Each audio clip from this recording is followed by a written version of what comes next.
പണ്ട് നമ്മൾ പട്ടിയുടെ വായിന്ന് രക്ഷിച്ച് വിട്ട് ഉടുമ്പിനെ ഓർക്കുന്നുണ്ടോ? അവനും അവൻ്റെ ഗേൾ ഫ്രണ്ടും കൂടെ മുറ്റത്തിൻ്റെ അപ്പുറത്ത് നിന്ന് ഭയങ്കര പരിപാടി. എന്താണെന്ന് എനിക്ക് മനസ്സിലായില്ല. ഒച്ച കേട്ട് നോക്കിയപ്പോഴത്തേനും ഇവൻ ഓടി. പെണ്ണമ്മളോടെ വായം വിളിച്ചിരിക്കുമെന്ന് തോന്നുന്നു. പൊന്നുരുക്കുന്നിടത്ത് പൂച്ചയ്ക്കെന്ത് കാര്യം എന്ന് കേട്ടിട്ടില്ലേ?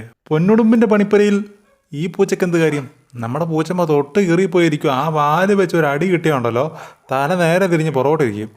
ആന്നേ, ഏക്കും ഇരിക്കും ഒന്നും ചെയ്യുന്ന കൊണ്ട് അടിയായിരിക്കും ഉമ്മാരുടെ വാലിന് കിട്ടുന്നത്. ഉടുമ്പിൻ്റെ 2-3 വീട് നമ്മൾ ഇട്ടിട്ടുണ്ട്. നമ്മളെ കണ്ടിട്ട് ആശാനും വലിയ പേടിയൊന്നുമില്ല കേട്ടോ. പൂച്ചമ്മേനെ പിന്നെ പറഞ്ഞ് സമാധാനിപ്പിച്ച് ഞാൻ മതിലേക്ക് കയറ്റിയിരുത്തി. നീ ഇവിടെ ഇരുന്ന് ഷോ കണ്ടാൽ മതി, അങ്ങോട്ട് പോകണ്ടെന്ന് പറഞ്ഞു.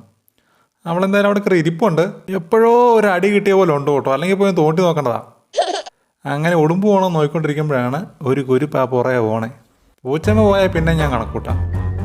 ഈ പടൂര് പിടിച്ച സാധനം എന്തിനാ അതിൻ്റെ പുറകെ പോണേ? നാളത്തെ ചൂടുള്ള ഹെഡ്ലൈൻസ്. ഉടുമ്പ് വാസുവുമായി ഉണ്ടായ മൽപ്പിടുത്തത്തിൽ ആദ്യ അടിക്ക് തന്നെ അമ്പാൻ പടവായി നോർത്തു. അമ്പാനെ, എൻ്റെ ചേട്ടായാടാ പറയുന്നേ, തിരിച്ച്